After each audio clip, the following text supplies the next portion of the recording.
Hello बच्चों, आज हम लोग ये क्वेश्चन देखेंगे।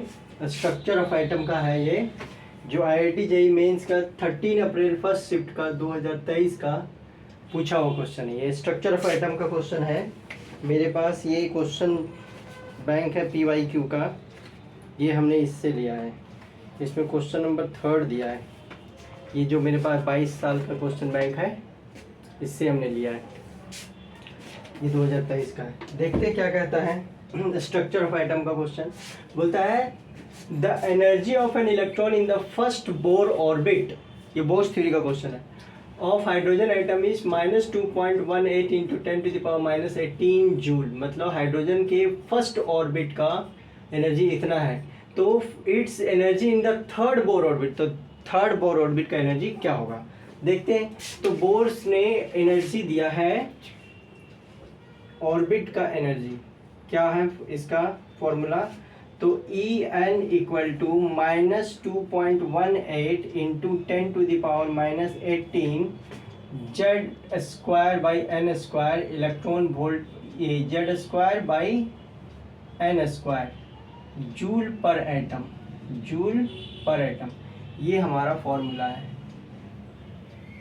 तो फर्स्ट ऑर्बिट का तो ये दे दिया है, तो यहाँ पे यदि हम E1 लिख दें, E1 मतलब फर्स्ट ऑर्बिट का, तो -2.18 इंटू 10⁻⁻18, और हाइड्रोजन आइटम की बात कर रहा है, तो हाइड्रोजन आइटम के लिए Z का वैल्यू क्या होता है 4H आइटम, H आइटम के लिए Z इक्वल टू 1 होता है ना। तो Z1 का स्क्वायर, और N first orbit, first orbit के लिए N का वैल्यू क्या हो जाएगा 1, क्योंकि N जो होती है ऑर्बिट की संख्या बताता है, तो यहाँ पे 1 का स्क्वायर, और ये जूल पर एटम। तो इसको यदि हम सॉल्व करेंगे, E1 इक्वल टू क्या हो जाएगा -2.18 इंटू 10⁻⁻18, 1 का स्क्वायर मतलब 1 का, और ये भी 1 joule per atom.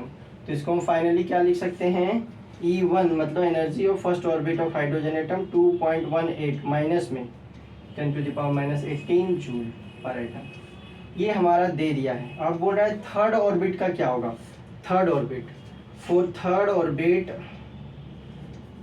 Orbit of H atom, of H atom, hydrogen atom के थर्ड ऑर्बिट, तो Z का वैल्यू 1, क्योंकि हाइड्रोजन के लिए एटॉमिक नंबर 1 होता है, और N का वैल्यू 1, थर्ड ऑर्बिट के लिए N का वैल्यू 3, सॉरी N का वैल्यू 3। अब यहाँ पे फॉर्मूला लगाएंगे थर्ड ऑर्बिट के लिए, तो E3 अब माइन इक्वल टू -2.18 इंटू 10⁻⁻18 और जेड स्क्वायर, तो 1 का स्क्वायर और एन स्क्वायर मतलब ये 3 का स्क्वायर, तो क्या हो जाएगा ये -2.18 इंटू 10⁻⁻18 टू 1/9।